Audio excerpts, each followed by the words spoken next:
This video goes over two Aurora presentation slides, energy usage and system design. In this scenario, we already have a lead created. We are going to start from our lead in the Freedom Lightspeed portal. On this pop-up, click Edit Proposal. This takes us to the overview screen in Aurora.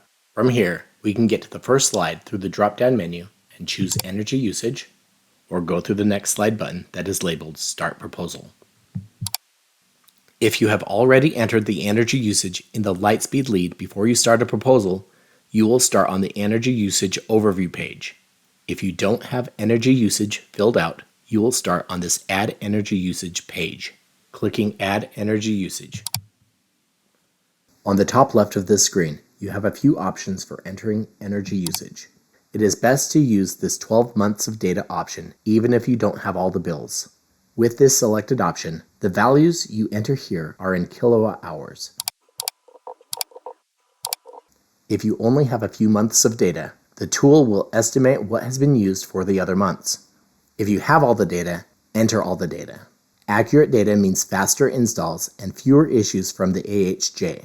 If you don't have all the data, to estimate the remaining values, click Estimate in the top right corner. Also in the top right is a utility rate drop-down menu. This lists a variety of choices, but often it will not set the customer's real rate.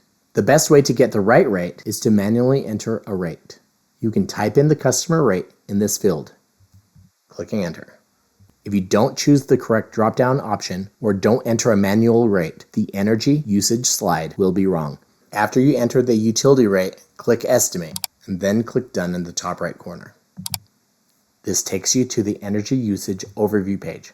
If you didn't set the utility rate on the prior screen or you need to change it, you can click Usage Details at the bottom of this screen. I'm going to change the rate to 0.21. I'm going to click Estimate and then click Done. On this slide, there are two views. The first, monthly average, shows how the bill will likely increase monthly. Today, the bill is $341. At year 30, the potential monthly bill will be $1,223 on this scenario. On the 30-year total view, shows an accumulation of spending up to that point in time. If we go year 2, it's going to be accumulation of those 2 years.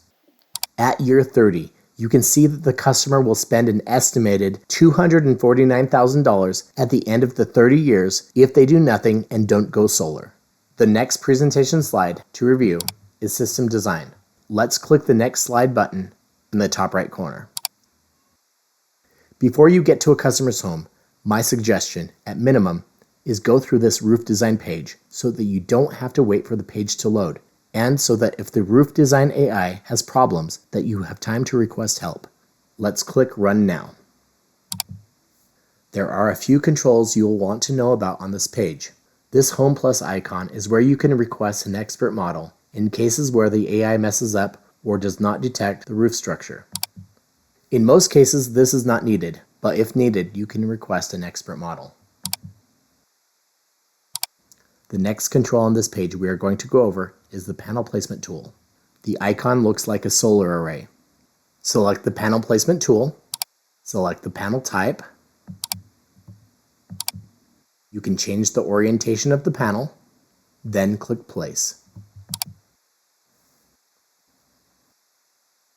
This will design a system to be close to 100% offset based on the electric usage page and based on the estimated energy each panel will produce. The tool will try to do a max fit based on the best sunlight exposure on the roof. You can turn panels on and off by clicking on them. HOA restrictions may be a reason why you turn panels on or off. In some cities, the area having jurisdiction, the AHJ, will allow you to go over the 100% offset. The offset is now at 53%. When you add or remove panels, you can see this offset change. On this page, you can also select ground mounts with the Ground Mount Placement tool.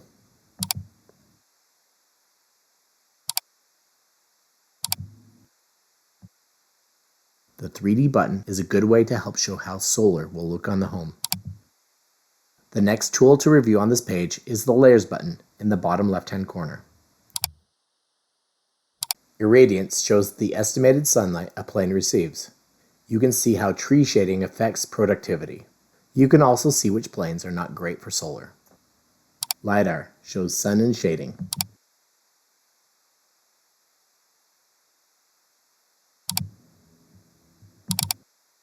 Rulers help show the dimensions of the roof. SunPath tool is probably too confusing for the customer and not very helpful. It shows the sun path in the sky at different times of the year. To turn off these layers, go back and click the options you have turned on.